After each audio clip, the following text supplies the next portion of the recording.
A teenage girl was walking along a quiet road when a man in an older car slowed beside her and offered her a ride. It seemed harmless at first.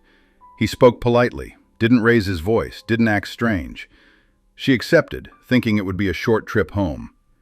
Inside the car, the atmosphere was calm.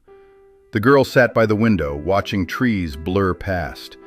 The man asked regular questions: where she lived, where she studied, simple things. Nothing about him was obviously threatening, yet something felt slightly off, like a quiet pressure in the air. It wasn't anything he said, it was the way he kept glancing at her, then quickly looking away as if trying not to be noticed. A few minutes passed before she felt the uneasiness settling deeper.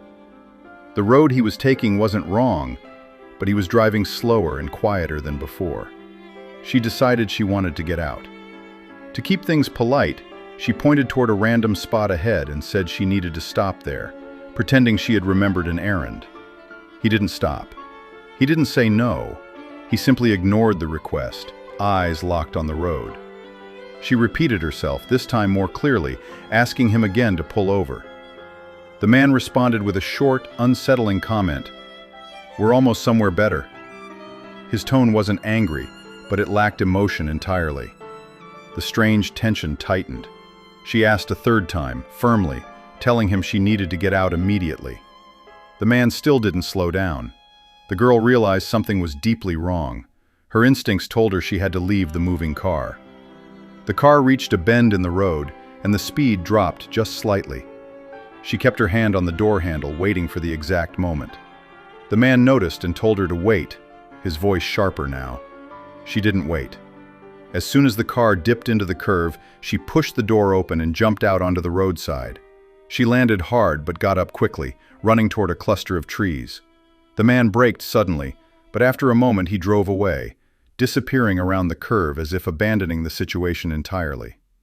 She stayed hidden until she was sure he was gone, then carefully made her way back toward safety.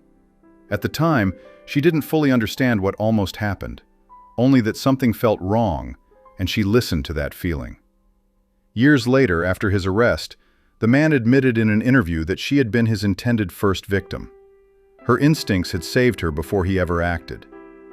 Backstory of the man. The driver in incidents like this is most often associated with Ed Kemper, a known repeat offender from the 1970s in the United States. Before any crimes were confirmed, he was already picking up female hitchhikers, and later admitted that one of his earliest intended victims managed to escape because she sensed danger and left his car before he could act.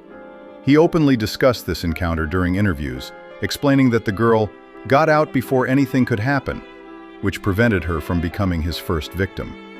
This particular confession became widely referenced because it showed how early instincts and quick decisions can prevent harm long before a person's crimes are discovered.